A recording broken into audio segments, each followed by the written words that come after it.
இப்போ அதுக்கு முதல்ல நம்ம மரத்துலேயே நம்ம வந்து முருங்கைக்காய் பறிச்சுக்கிற போகிறோம். நம்ம மரத்தில் முருங்கைக்காய் விட்டு நிறைய காய்ச்சிருக்கு. இந்த முருங்கை மரத்துக்கு நான் என்ன உரம் போடுறேன்றதை நான் நெக்ஸ்ட் வீடியோவில் சொல்கிறேன்.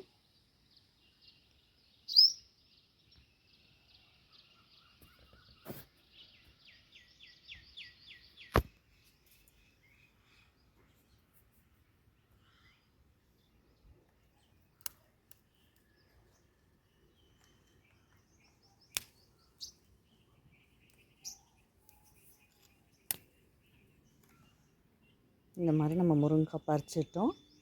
அடுத்து நம்ம என்ன பண்ணுறோன்றதை பார்க்கலாம்.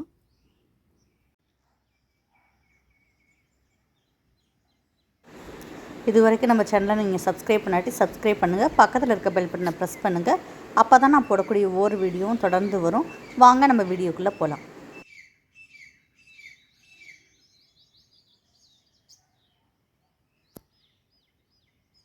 அடுத்ததாக பார்த்தீங்கன்னா நான் மாங்காய் பறிச்சுக்கிற போகிறேன்.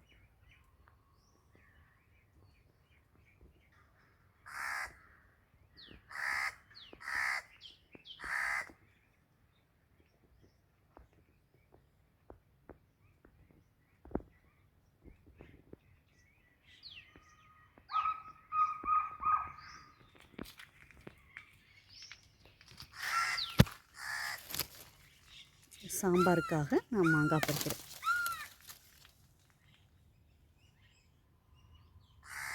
மாங்காய் பறிச்சிட்டேன். நம்ம இப்போ அதை எடுத்துகிட்டு போகலாம்.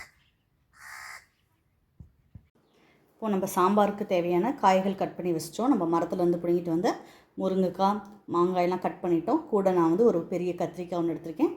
சின்னதாக இருந்தால் 2 எடுத்துக்கலாம். 2 முருங்கைக்காய் எடுத்திருக்கேன். மாங்காயுமே கட் பண்ணி வச்சுருக்கேன்.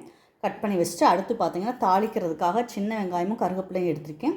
இப்போ நம்ம காயோடு சேர்த்து வதக்க போகிறதுக்காக ஒரு பெரிய வெங்காயம் எடுத்திருக்கேன். ஒரு 2 பெரிய தக்காளி எடுத்திருக்கேன். நான் புளி எடுத்துக்கல, ஏன்னா நம்ம மாங்காய் போடுறதுனால புளி எடுத்துக்கல.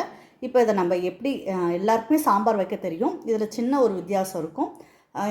இந்த வீடியோ பிடிச்சிருந்தா லைக் பண்ணுங்கள், ஷேர். இப்போ நம்ம எப்படி சாம்பார் வைக்கலான்றதை பார்க்கலாம். நான் ஒரு 2 முருங்கைக்காய், ஒரு கத்திரிக்காய், மாங்காய் கட் பண்ணி வச்சுருக்கேன். நம்ம மரத்தில் வந்து பறிச்சிட்டு வந்தோம் இல்லையா, அந்த மாங்காய் முருங்கைக்காய் நான் வந்து கட் பண்ணி வச்சுருக்கேன். கத்திரிக்காய் ஒன்று எடுத்து கட் பண்ணி வச்சுருக்கேன். அதுக்கடுத்து பார்த்திங்கன்னா தாளிக்கிறதுக்காக சின்ன வெங்காயமும் கருவேப்பிலையும் நான் வந்து கட் பண்ணி வச்சுருக்கேன். அடுத்து பெரிய வெங்காயம் ஒன்று கட் பண்ணி வச்சுருக்கேன். அடுத்து 2 தக்காளி, பெரிய தக்காளி கட் பண்ணி வச்சுருக்கேன்.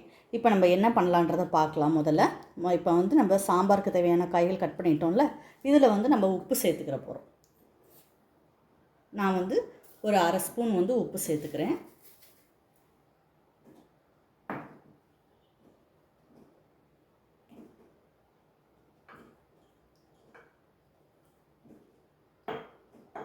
அடுத்து பார்த்திங்கன்னா சாம்பார் தூள் வந்து நான் வந்து ஒரு 2 ஸ்பூன் சேர்த்துக்கிறேன். 2 ஸ்பூன் தான் எடுத்து வச்சுருக்கேன். அதனால் சாம்பார் தூள் 2 ஸ்பூன் நான் எடுத்துக்கிறேன். அடுத்துக்கு காஷ்மீரி சில்லி வந்து நான் வந்து 1 ஸ்பூன் எடுத்துக்கிற போகிறேன். இது வந்து காரம் இருக்காது, கலருக்காக இது சேர்த்துக்கிறோம். அதுக்கடுத்து மல்லித்தூள் வந்து இதில் நான் ஜீரகமும் சேர்த்து வறுத்து அரைச்சிருக்கேன். இது வந்து ஒரு 2 ஸ்பூன் சேர்த்துக்கிறோம். சாம்பாருக்கு நீங்கள் மல்லித்தூள் அதிகமாக சேர்த்துக்கிற போது சாம்பார் வந்து கொஞ்சம் நல்லா திக்காக இருக்கும். அதுக்காக மல்லித்தூள் நம்ம அதிகமாக சேர்த்துக்கலாம். அந்த ஃப்ளேவர் பிடிக்காதுன்றவங்க நீங்கள் கம்மியாக சேர்த்துக்கோங்க. இப்போ இந்த மாதிரி நம்ம சாம்பார் தூள், காஷ்மீரி சில்லி, மல்லித்தூள் எல்லாமே சேர்த்துட்டோம். சேர்த்துட்டு இதை நம்ம வந்து அப்படியே பெரட்டிக்கலாம். உங்களுக்கு இந்த காய்கள்லேயே கொஞ்சம் வந்து தண்ணி விடும். அதனால் நம்ம தண்ணி ஊற்றணுன்ற அவசியம் இல்லை. அப்படியே நம்ம பெரட்டி வச்சுக்கலாம். நீங்கள் அது ஒரு 5 நிமிஷம் அதை மூடி வச்சிட்டிங்கன்னா நல்லா பார்த்தீங்கன்னா ஃபுல்லாக தண்ணி விட்டுருக்கும். இப்போ நம்ம இந்த மாதிரி பெரட்டி வச்சுட்டு அடுத்து நம்ம பருப்பு வேக போட்டு வச்சுக்கலாம். வெங்காயம் கட் பண்ணாமல் இருந்தோன்னா நம்ம வந்து வெங்காயம் கட் பண்ணி வச்சுக்கலாம். இப்போ நான் வீடியோக்காக வெங்காயம் எல்லாமே முதல்ல கட் பண்ணிட்டேன். நீங்கள் நார்மலாக வீட்டில் பண்ணும்போது முதல்ல வந்து இந்த இதை பெரட்டி வச்சுட்டு அதுக்கடுத்து நம்ம வெங்காயத்தை கட் பண்ணிக்கலாம். முதல்ல அப்படி ட்ரையாக தான் இருக்கும். நீங்கள் ரொம்ப ட்ரையாக இருக்குது அப்படின்னு ஃபீல் பண்ணிங்கன்னா கொஞ்சம் வேணால் தண்ணி தெளிச்சுக்கலாம். இப்போ நான் வேணால் கொஞ்சம் தண்ணி தெளிச்சுக்கிறேன். இப்போ நம்ம இதில் உப்பு காரம் எல்லாமே இதிலேயே நம்ம சேர்த்துட்டோம். அதனால் பார்த்திங்கன்னா அந்த காய்களில் எல்லாமே உங்களுக்கு அந்த மசாலா எல்லாமே இறங்கிடும் நல்லா. நம்ம பருப்பையுமே வேக வச்சு எடுத்து வச்சுக்கலாம்.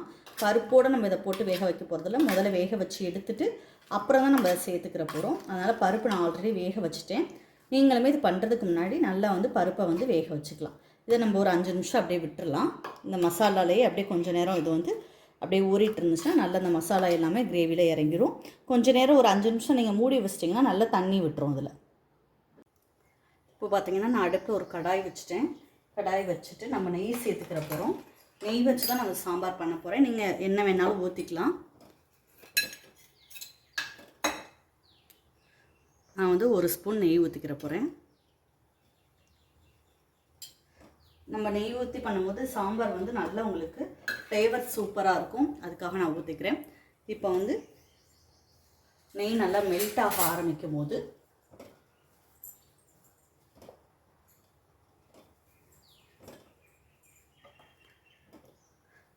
இப்போ வந்து நான் வந்து பெரிய வெங்காயம் கட் பண்ணி வச்சேன் பார்த்தீங்களா, அதை சேர்த்துக்கிற போகிறேன்.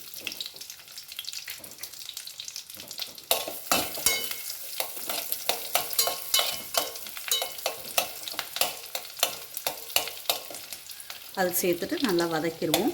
அந்த கலர் நல்லா மாறணும்.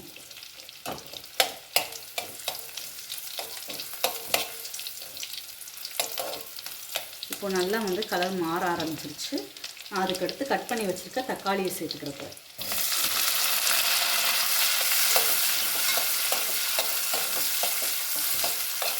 இப்போது இது வதங்கிறதுக்காக நம்ம காயில் கொஞ்சம் உப்பு சேர்த்துருக்கோம். இதில் கொஞ்சம் லைட்டாக உப்பு சேர்த்துக்கலாம்.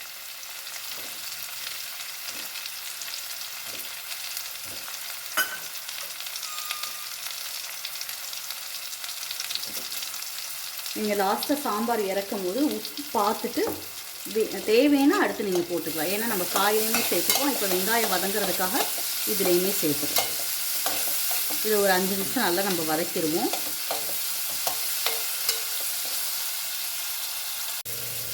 இப்போ பார்த்தீங்கன்னா தக்காளி இந்த அளவுக்கு வதங்கிடுச்சு. அடுப்பை வந்து நம்ம குறைச்சி வச்சுக்கலாம். குறைச்சி வச்சுட்டு அடி பிடிச்சிடாமல் நல்லா வந்து நீங்கள் கிளறி எடுத்துக்கோங்க. இப்போ நம்ம இன்னும் நல்லா வதங்கிறதுக்காக ஒரு தொக்கு மாதிரி வரணுன்றதுக்காக தண்ணி கொஞ்சம் சேர்த்துக்கலாம்.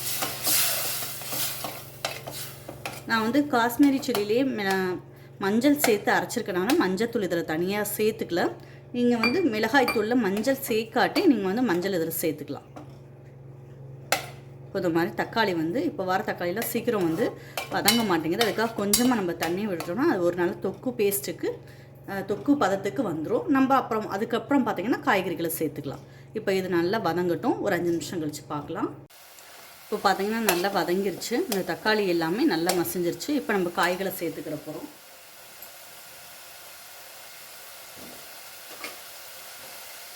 இந்த மாதிரி பார்த்திங்கன்னா நல்லா தண்ணி விட்டுருச்சு. நம்மளுமே கொஞ்சம் தண்ணி தெளித்தோம், இருந்தாலுமே கொஞ்சம் தண்ணி விட்டுருச்சு. இப்போ நம்ம அடுப்பு நல்லா குறைச்சிக்கிற போகிறோம். குறைச்சிட்டு இந்த காய்கள் எல்லாத்தையுமே சேர்த்துக்கலாம்.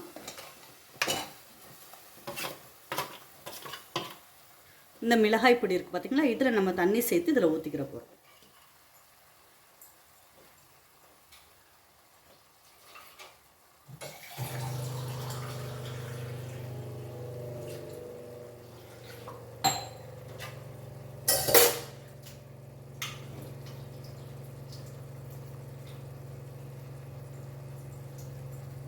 இப்போ பார்த்திங்கன்னா அந்த தண்ணியுமே இதோட சேர்த்து ஊற்றிக்கலாம்.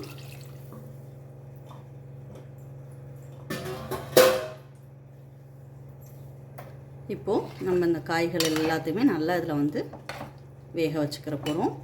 இது ஒரு 15 நிமிஷம் நல்லா வெந்தோடனே நான் உங்களுக்கு காட்டுறேன். இதை நான் மூடி வச்சுக்கிற போகிறேன்.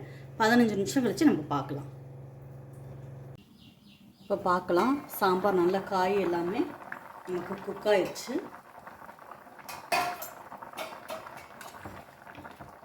இப்போ நம்ம பருப்பு சேர்த்துக்க போகிறோம்.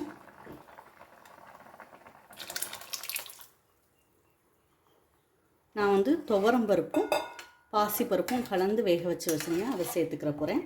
சேர்த்துட்டு நம்ம இதை ஒரு 5 நிமிஷம் வந்து கொதிக்க விட்டுடலாம். இப்போ நீங்கள் வந்து உப்பு போதுமான்னு பார்த்துக்கோங்க. பார்த்துட்டு நம்ம இதை வந்து கொதிக்க விட்டுடலாம். கொதிச்சுட்டு தாளித்து இறக்கிக்கிற போகிறோம்.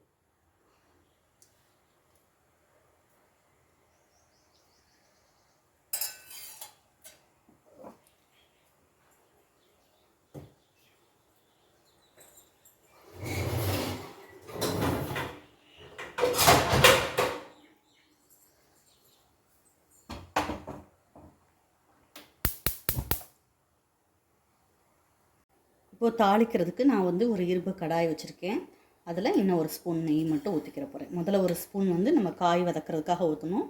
இப்போ வந்து நான் தாளிக்கிறதுக்காக ஊற்றிக்கிற போகிறேன். நெய் வந்து நல்லா மெல்ட் ஆனோடனே, ஹீட் ஆனோடனே நம்ம வந்து கடுகு போட்டுக்கலாம். இப்போ பார்த்திங்கன்னா நெய் வந்து நல்லா ஹீட் ஆயிடுச்சு. இப்போ நம்ம கடுகு தேவையான அளவு போட்டுக்கலாம்.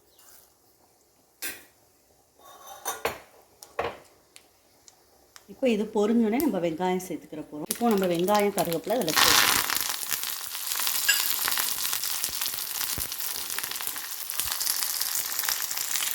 சேர்த்துட்டு நல்லா அதை வதக்கிக்கணும். இது வதங்கும் போது நான் 2 பூண்டு வந்து இதில் தட்டி போட்டுக்கிற போகிறேன். இப்போது நான் தட்டி வச்சுருக்க பூண்டு 2 சேர்த்துட்டேன். சேர்த்துட்டு நல்லா இதையுமே வதக்கிடுவோம். இது வதங்கிக்கிட்டு இருக்கும்போதே நம்ம பெருங்காயம் சேர்த்துக்கிற போகிறோம். இதில் வந்து பெருங்காயம் சேர்த்துக்கலாம். உங்களுக்கு பெருங்காயம் ஃப்ளேவர் பிடிக்கிற அளவுக்கு நீங்கள் சேர்த்துக்கணும். சேர்த்துட்டு இதோடையே சேர்த்து வதக்கிக்கிற போகிறோம். இப்போ இதை வந்து இந்த சாம்பாரில் கொட்டிக்கலாம். சாம்பார் பார்த்திங்கன்னா நல்லா தளன்னு கொதிக்க ஆரம்பிச்சிருச்சு. காய் எல்லாமே சூப்பராக வந்துருச்சு. இப்போ நம்ம இதை வந்து நல்லா குறைச்சி வச்சுட்டு நம்ம தாளிச்சோம் பார்த்திங்களா, அதை வந்து இதில் சேர்த்துக்கிறப்போ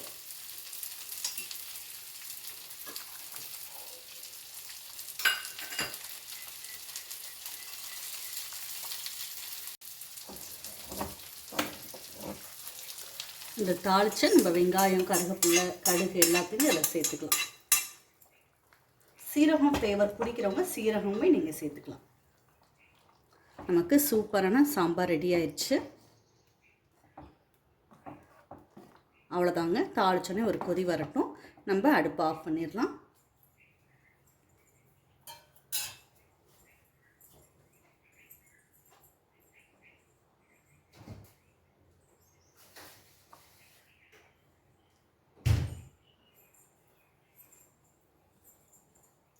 இப்போ நல்லா கொதி வந்துருச்சு பார்த்தீங்கன்னா தெரியும். இப்போ நம்ம வந்து கொஞ்சம் கொத்தமல்லி தூவிட்டு சாம்பார் அப்படியே மூடி வச்சிடலாம்.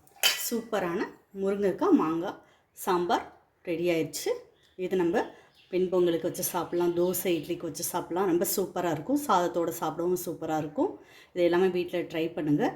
இதில் ஏதாவது உங்களுக்கு டவுட்னா கமெண்ட்டில் கேளுங்க. தேங்க்யூ.